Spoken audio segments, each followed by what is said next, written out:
எனக்கு அவர் பேரே பாரதி ராஜா தான் அறிமுகப்படுத்திக்கிட்டாரு. திடீர்னு எங்க ஊர்ல இருந்து ஒருத்தர் வந்துச்சு, சுமாரா அப்படின்னாரு. ஓஹோ அவரா நீங்க அப்படின்னு கிண்டல் அடிப்பேன். நான் வெளியே சொல்லாதியா, நான் கஷ்டப்பட்டு ஒரு பொது பேர் டெவலப் பண்ணிட்டு இருக்கேன், நீ மறுபடியும் சின்ன சேவை சண்டை விடுவார். இதெல்லாம் எல்டான்ஸ் ரோட்ல நடக்கும். திடீர்னு பார்த்தா எங்க வீட்டுல எடிட்டிங் ரூம் வச்சிருந்தேன். திடீர்னு ஷூட்டிங் முடிச்சு, நைட்டு ஷூட்டிங் முடிச்சுட்டு காலையில வந்தா எங்க வீட்டு சோஃபால பாரதி ராஜா தூங்கிட்டு இருப்பாரு. மேல எடிட்டிங் நடக்கும். அங்க தூங்க வசதி இல்லைன்னு கீழே வந்து என் ரூம்லயோ இல்ல ஹால்லயோ படுத்து தூங்கிடுவாரு.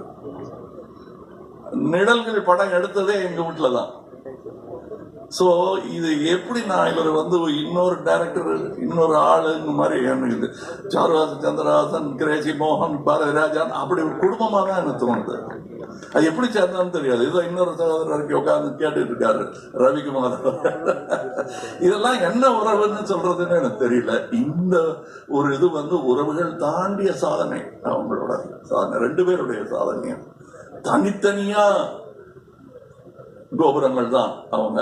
ஆனா அது ஒட்டின கோபுரம். இந்த மீனாட்சி கோயில்லாம் அங்க ஒண்ணு தெரியும், இங்க ஒண்ணு தெரியும், இங்க ஒண்ணு தெரியும், அங்க ஒண்ணு தெரியும். அந்த மாதிரி ஒரு உலகத்தின் அடையாளம் இவர்கள், சினிமா உலகின் அடையாளம்.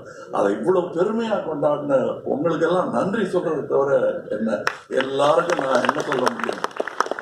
அந்த சிற்பிக்கு வந்து வெறும் கை கொடுக்க கூடாது, அவருக்கு கை கொடுக்கணும். அவருக்கு அவர் வாழ்க்கைக்கு கை கொடுக்கணும்.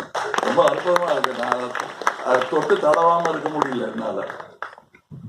ஏன்னா அவங்கெல்லாம் என்னுடைய நண்பர்கள். அதனால தோள தைரியமா கை போட்டேன் நான். அப்புறம் ஒருவேளை கும்பிடணுமோ, கும்பிட்டு பழக்கம் கிடையாது. அது சொலையாக்கிட்டா கும்பிடவே மாட்டேன். மனுஷனை